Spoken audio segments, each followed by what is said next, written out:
প্রিয় শিক্ষার্থীরা, কোভিড-19 কারণে সারা বিশ্বের মানুষ যখন গৃহবন্দী, ঠিক তখনই তোমাদের শিক্ষার ধারাকে আরও মানসম্মত ও চলমান রাখতে মাধ্যমিক উচ্চ শিক্ষা অধিদপ্তর অনলাইন ক্লাসের আয়োজন করেছে।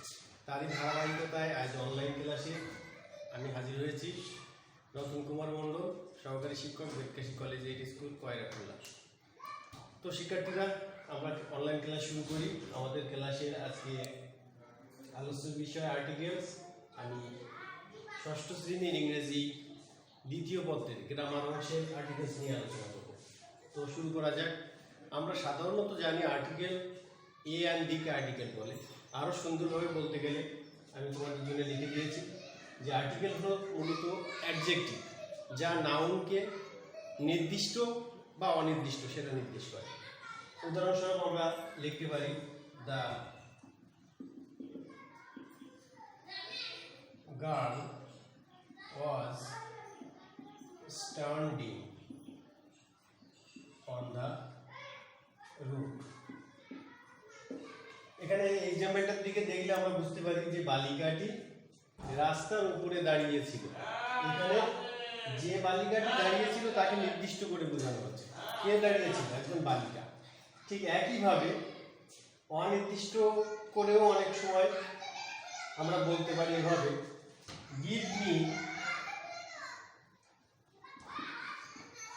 give me a pen. আমি কাউকে বলছি আমাকে একটা কলম দাও। এই কলমটা অনির্দিষ্ট, অর্থাৎ আমি বলে দিচ্ছি না যে আমাকে ওই কলমটি দাও, বা আমাকে লাল কলম দাও, বা আমাকে কালো কলম দাও, যে কোনো একটি কলম চাচ্ছি। এখানে এ পেনটা হলো অনির্দিষ্ট। তাই আমরা বলতে পারি আর্টিকেল হচ্ছে সেই অ্যাডজেক্টিভ যেটা কোনো নাউনকে নির্দিষ্ট বা অনির্দিষ্ট সেটা নির্দেশ করে। উদাহরণস্বরূপ এখানে দি গার্ল, বালিকাটিকে নির্দিষ্ট করে বোঝানো হচ্ছে। ঠিক একইভাবে 2 নম্বর এক্সাম্পলে আমরা দেখতে পাচ্ছি আমাকে একটি কলম দাও, এ পেন। সাধারণত নির্দিষ্ট অনির্দিষ্ট বোঝাতে আমরা আর্টিকেল ব্যবহার করে থাকি। এরপরে আমরা আর্টিকেলের প্রকারভেদ নিয়ে আলোচনা করব। আমি লিখে নিয়েছি আর্টিকেল 2 প্রকার, একটা হচ্ছে ডেফিনাইট আর্টিকেল, একটা হচ্ছে ইনডেফিনাইট আর্টিকেল।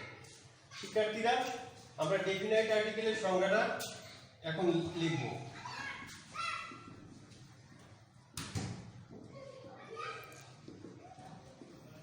সংজ্ঞা হচ্ছে যে আর্টিকেল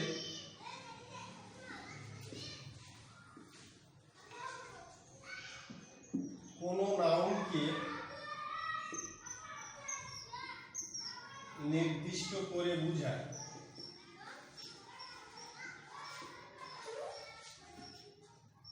তাকে ডেফিনাইট আর্টিকেল বলে।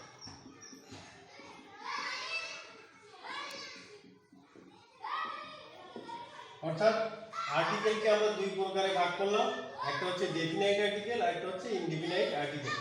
সাধারণত যে আর্টিকেল দ্বারা কোনো নাউনকে নির্দিষ্ট করে বোঝাবে তাকে আমরা বলবো ডেফিনাইট আর্টিকেল। সাধারণত দিকে আমরা বলি ডেফিনাইট আর্টিকেল, দিকে ডেফিনাইট আর্টিকেল বলে। যেমন এক্সাম্পল স্বরূপ আমরা দেখতে পারি I know the man who is tall.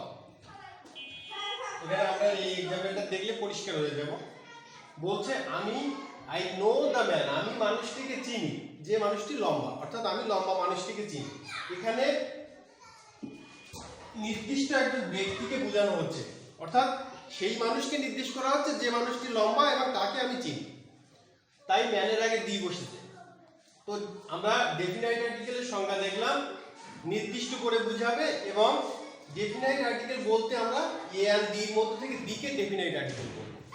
তো আমরা দেখলাম যে দি দিয়ে একটা এক্সাম্পল, আমি একজন মানুষকে চিনি যিনি লম্বা, ঠিক সেই মানুষটিকে বোঝাতে আমরা দি ব্যবহার করি, অর্থাৎ নির্দিষ্ট করে বোঝাতে আমরা দি ব্যবহার করি।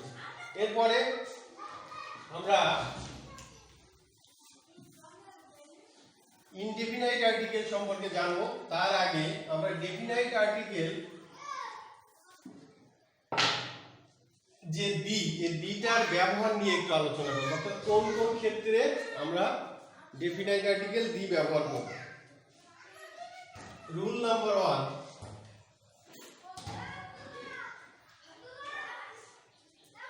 অদ্বিতীয় বস্তুর ক্ষেত্রে, অদ্বিতীয় বস্তুর ক্ষেত্রে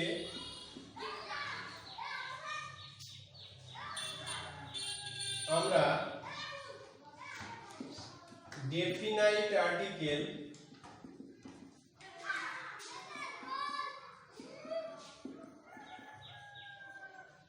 দি ব্যবহার করব।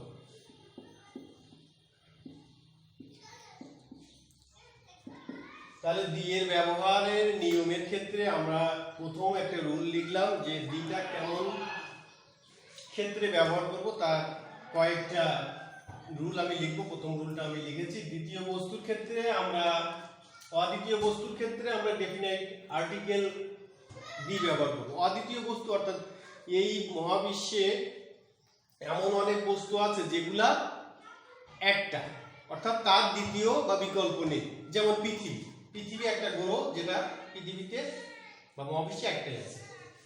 তো এক্সাম্পল স্বরূপ আমরা দেখি, দ্য আর্থ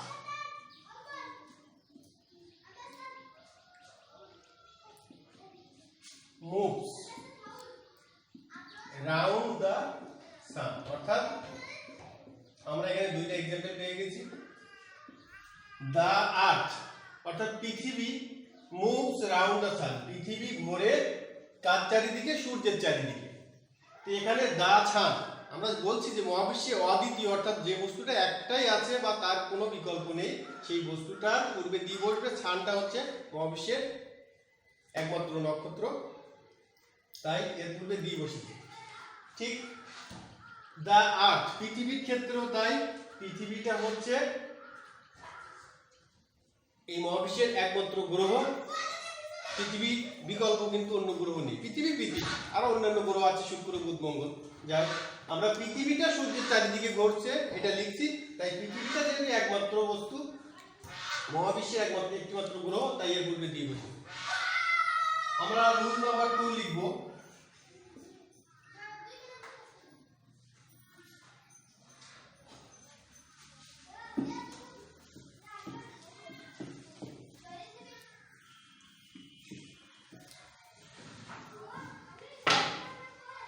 রুল নাম্বার 2, ধর্মগ্রন্থ,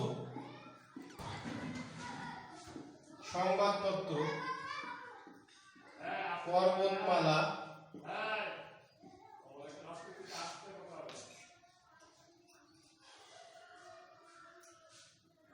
বৃহৎ জাহাজ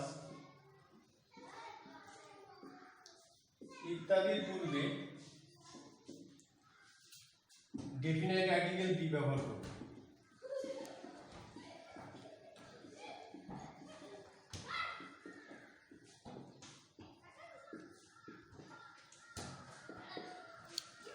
আচ্ছা বন্ধুরা, আমাদের দ্বিতীয় রুলে দেখতে পাচ্ছি যে আমি লিখছি যে ধর্মগ্রন্থ, সংবাদপত্র, পর্বতমালা, বৃহৎ জাহাজ ইত্যাদির পর আমরা ডেফিনাইট ইত্যাদির পূর্বে লিখি। তাহলে ধর্মগ্রন্থ, সংবাদপত্র, পর্বতমালা, বৃহৎ জাহাজ ইত্যাদির পূর্বে ডেফিনাইট আর্টিকেল দি ব্যবহার করব। যখন আমাদের আর্টিকেল ব্যবহার করার সিচুয়েশন আসবে, তাহলে আমরা লিখতে পারি পবিত্র ধর্মগ্রন্থ দা Bible, the daily observer,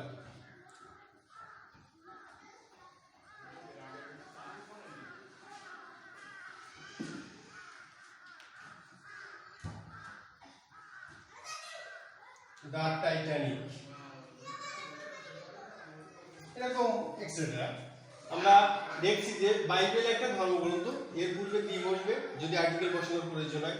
the daily observer, এটা একটা সংবাদপত্র, এর পূর্বে দি বসবে। দ্য টাইটানিক একটা বিশ্বের বৃহত্তম জাহাজ, যেটা 1912 সালে ডুবে যায় সমুদ্রে, আটলান্টিক মহাসাগরে, ঠিক সেই জাহাজের পূর্বে আমরা দি বসবো। এভাবে দা হিমালয়স, দা ইত্তেফাক, দা আল কুরআন, সবগুলোর ক্ষেত্রে আর্টিকেল দি বসবে। তাহলে আমরা দি এর দুইটা রুল শিখলাম। একটা হচ্ছে অদ্বিতীয় বস্তুর ক্ষেত্রে আমরা ডেফিনাইট আর্টিকেল দি ব্যবহার করব।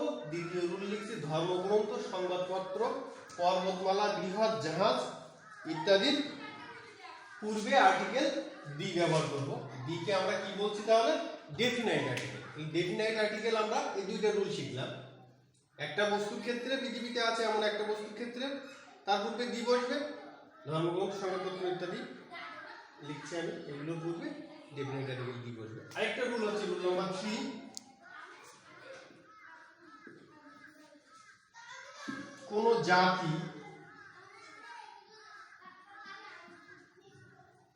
কোন জাতি বা সম্প্রদায়ের পূর্বে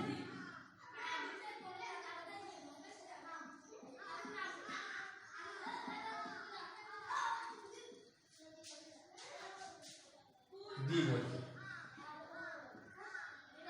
3 নাম্বার রুল আমরা কি লিখলাম? কোন জাতি বা সম্প্রদায়ের পূর্বে দি বসবে। আমরা উদাহরণ দিলে আরো ক্লিয়ার হতে পারবো। দা ইংলিশ, এখানে ইংলিশটা দ্বারা কিন্তু সাবজেক্ট নয়, জাতি বোঝাচ্ছে। The English are industrious. শিক্ষার্থীরা খেয়াল করবে তোমরা, আমি রুল লিখছি 3 নাম্বার রুলটা লিখছি যে কোন জাতি বা সম্প্রদায়ের পূর্বে দি বসবে। উদাহরণ দিয়েছি দা ইংলিশ আর ইন্ডাস্ট্রিয়াস। আমরা সবাই জানি, যেমন আমরা বাংলা দেশে যারা বাস করি তাদের জাতি হিসেবে বাংলাদেশি, আর যারা ইংল্যান্ডে বাস করে তারা জাতি হিসেবে ইংলিশ। অর্থাৎ ইংলিশ একটা হচ্ছে সাবজেক্ট আর একটা হচ্ছে জাতি। তো আমরা যখন লিখছি যে জাতি বা সম্প্রদায়ের পূর্বে দি বসবে, এখানে ইংলিশ ব্যবহার করছি এটা জাতি হিসেবে। দা ইংলিশ আর ইন্ডাস্ট্রিয়াস অর্থ ইংরেজিরা খুবই পরিশ্রমী। তাহলে এখানে যেহেতু জাতি, এর পূর্বে দি বসেছে। তো বন্ধুরা, আমরা 3টে রুল আরেকবার সবাই দেখে নিই। যে অদ্বিতীয় বস্তুর পূর্বে আমরা ডেফিনাইট আর্টিকেল দি ব্যবহার করব, ধর্মগ্রন্থ, সংবাদপত্র, পর্বতমালা, বৃহৎ জাহাজ ইত্যাদির পূর্বে দি ব্যবহার করব, কোনো জাতি বা সম্প্রদায়ের পূর্বেও আমরা দি ব্যবহার করব। এরপরে আমরা সংক্ষেপে ইয়ান এর ব্যবহারটা নিয়ে আলোচনা করি। তাহলে আমরা এটা জানলাম যে ইয়ান দিকে আর্টিকেল পরে। আরো সুন্দরভাবে বলতে গেলে আর্টিকেল হচ্ছে এক ধরনের অ্যাডজেক্টিভ, যেটা কোনো নাউনকে নির্দিষ্ট বা অনির্দিষ্ট এটা নির্দেশ করে। তো আমরা আর্টিকেলের প্রকারভেদ সম্পর্কে জানলাম। 2 প্রকার, ডেফিনাইট আর্টিকেল, ইনডেফিনাইট আর্টিকেল। আমরা ডেফিনাইট আর্টিকেল দি কে বলবো, কারণ দি হচ্ছে একমাত্র ডেফিনাইট আর্টিকেল, এটি কোনো নাউনকে নির্দিষ্ট করে বোঝায়। আমরা 3টা রুল শিখলাম। এরপরে আমরা ইনডেফিনাইট আর্টিকেল নিয়ে আলোচনা করব।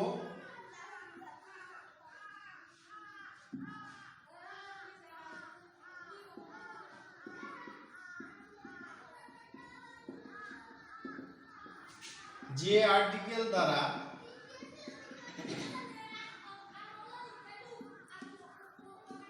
আর্টিকেল দ্বারা কোনো নাউনকে অনির্দিষ্ট করে বোঝায়।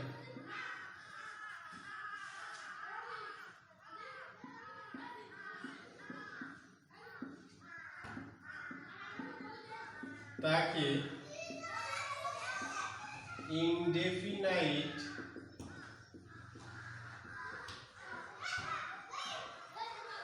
আর্টিকেল বলে। অনির্দিষ্ট করে বোঝায়। তো আমরা এক্সাম্পল গুলো আমরা সংখ্যাটা একবার দেখি। যে আর্টিকেল দ্বারা কোনো নাউনকে অনির্দিষ্ট করে বোঝায় সেটা ইনডেফিনাইট। আর ডেফিনাইট আর্টিকেলটা তো আমরা আগে আলোচনা করছি। ডেফিনাইটই নির্দিষ্ট করে বোঝাবে আর ইনডেফিনাইট অনির্দিষ্ট করে বোঝাবে। এক্সাম্পল আমরা দেখতে পারি, I saw a book on the table. বলছে I saw a book on the table. আমি একটা বই টেবিলের উপরে দেখেছিলাম। তো এখানে এ বুকের দিকে খেয়াল করো তোমরা, একটি বই, এখানে বইটা ইংরেজি বইটা বাংলা কিংবা বইটা ম্যাথমেটিক্স বা গণিত এমন কিছু বলা হয়। একটা বই, যে কোনো বই হতে পারে, সেটা বাংলা বই হতে পারে, বিজ্ঞান বই হতে পারে, কিংবা ইংরেজি বই হতে পারে। তো যখন অনির্দিষ্ট করে বুঝাবে তখন আমরা এ অথবা অ্যান বসাবো। এখন কনফিউশন হচ্ছে কোথায় এ বসবে কোথায় অ্যান বসবে। এটা নিয়ে আমরা অনেক রুল জানি, যে ভাওয়েল থাকলে এ অ্যান হয়, কনসোনান্ট থাকলে এ হয়, এরকম নানা রুল আছে। তো আমি আজকে শর্টকাটে কিছু রুল তোমাদের দেখাবো, আশা করি তোমরা সবাই উপকৃত হবে। দেখো শিক্ষার্থীদের দেখে যে আমরা মৌলিক স্বরধ্বনির নাম শুনেছি, বাংলায় মৌলিক স্বরধ্বনি।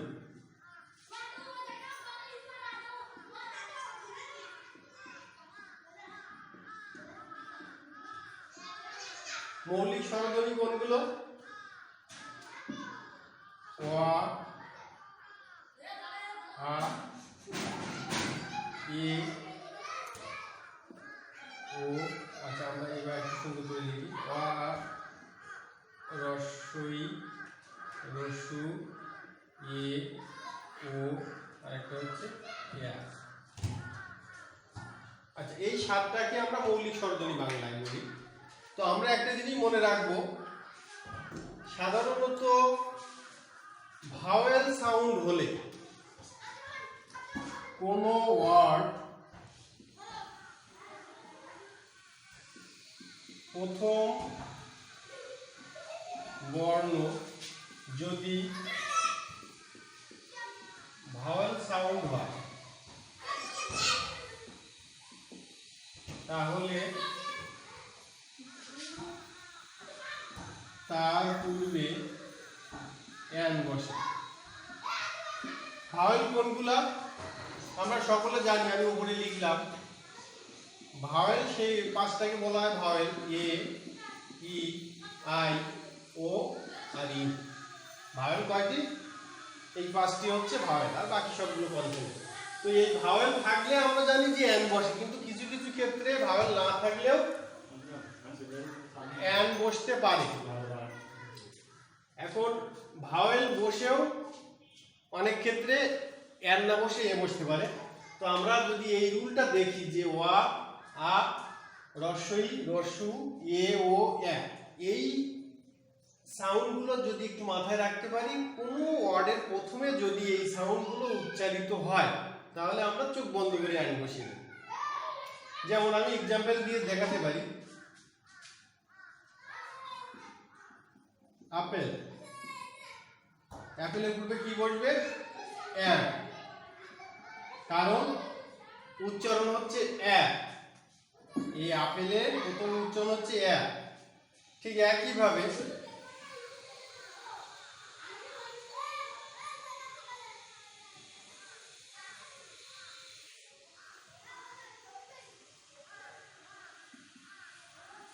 আমব্রেলা, আমব্রেলা মানে ছাতা। তো আমব্রেলার প্রথম উচ্চারণটা কি আসছে? আ। আমব্রেলা, আ। এই আটা থাকায় পূর্বেও অ্যান বলবে। তো এভাবে আমরা এই মৌলিক স্বরধ্বনি, সাতটা মৌলিক স্বরধ্বনির উচ্চারণগুলো মাথায় রেখে কোনো ওয়ার্ডের প্রথম ওয়ার্ড মানে বর্ণের উচ্চারণ যদি এই সাতটা মৌলিক স্বরধ্বনির কোনো একটির মতো হয় তাহলে আমরা অ্যান বসাবো, আর বাকি সবগুলা আমরা এ বসাবো। আচ্ছা, আমরা আরেকটু দেখি।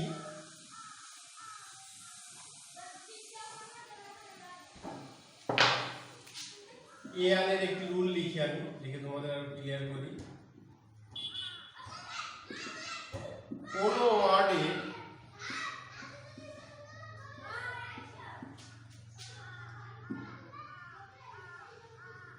প্রথম বর্ণ যদি এইচ থাকে এবং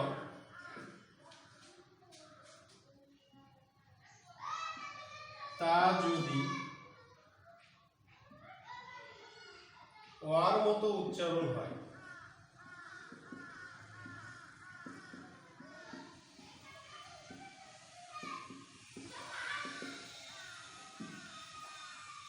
তাহলে তার পূর্বে কি বসবে অ্যান। একটা জিনিস দেখো, আমি এক্সাম্পল দিচ্ছি, he is a honest man. শিক্ষার্থীরা তোমরা দেখলে বুঝতে পারবে আমি বলছি যে ভাওয়েল থাকলেই যে সবসময় অ্যান হবে এমন না, আবার কিছু কিছু ক্ষেত্রে কনসোনেন্ট থেকেও ভাওয়েলের মতো উচ্চারিত হলে অ্যান বসতে পারে। আমি এখানে লিখছি এটা কি ঠিক আছে? না, এখানে হবে অ্যান, কারণ এটা আমি লিখছি এইচ আছে বলে, কিন্তু এইচ থেকে যদি ওই এইচের উচ্চারণ ওয়ার মতো অর্থাৎ ভাওয়েলের মতো হয়, বা আমার লিখে দেওয়া 5টা মৌলিক স্বরধ্বনির যে কোনো একটির মতো উচ্চারিত হয়, সেক্ষেত্রে আমরা বসাবো অ্যান। তাহলে অনেস্টের আগে কি বসবে? অ্যান। কারণ এটা অনেস্টের প্রথম অক্ষর এইচ হওয়া সত্ত্বেও এটার উচ্চারণ যেহেতু লিখে দেওয়া 5টা মৌলিক স্বরধ্বনির যে কোনো একটির মতো উচ্চারিত হয়েছে, অনেস্ট অ উচ্চারিত হয়েছে, অটা হচ্ছে ভাওয়েল সাউন্ড, এ কারণে আমরা এই অনেস্টের পূর্বে অ্যান বসিয়ে আর্টিকেলের রীতি অনুসরণ করে বসালাম আর কি অ্যান। ঠিক একইভাবে আমরা আরেকটু দেখি,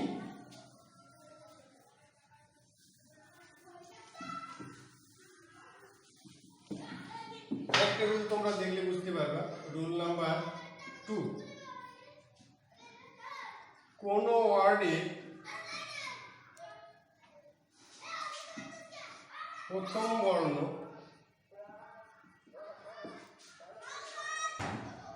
ইউ, ইউ ইত্যাদি থাকে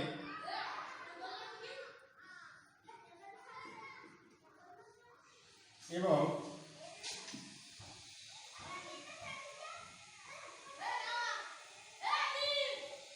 সেটির উচ্চারণ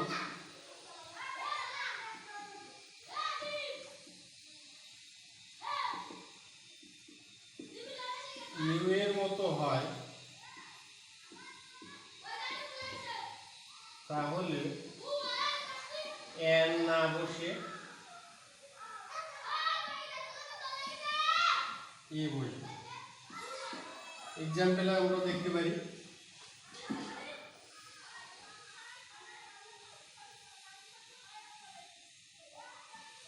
she is a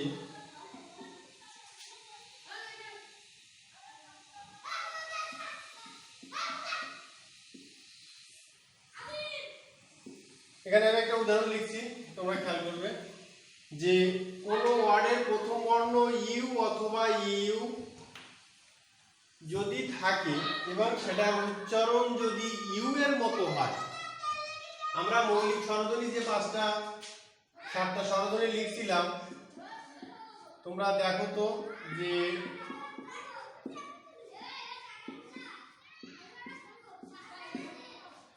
এই যে 7টা লিখে দেওয়া ভাওয়েল উচ্চারণ বা স্বরধ্বনির উচ্চারণ, এই উচ্চারণের কোনো একটির মতো উচ্চারণ এখানে হচ্ছে না, তাহলে আমরা অ্যান বসাতে পারবো।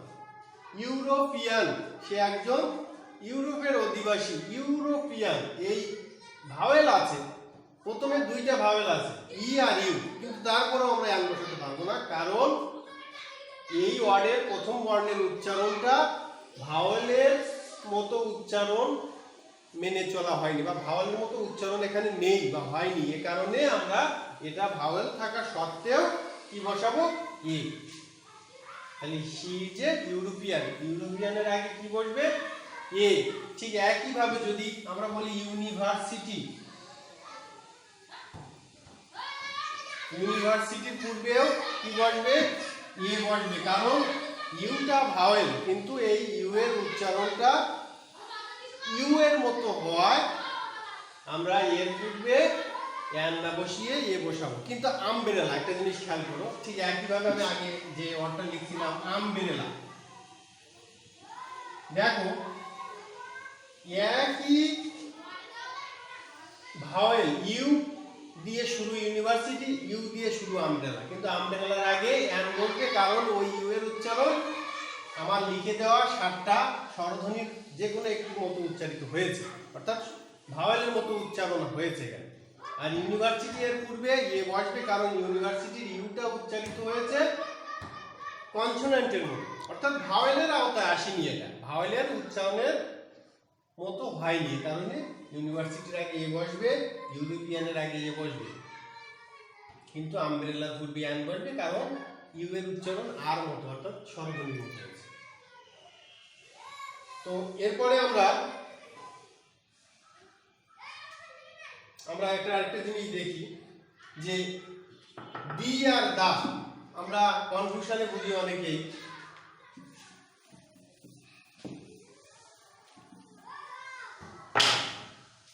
যে কোথায় দি বলবো আর কোথায়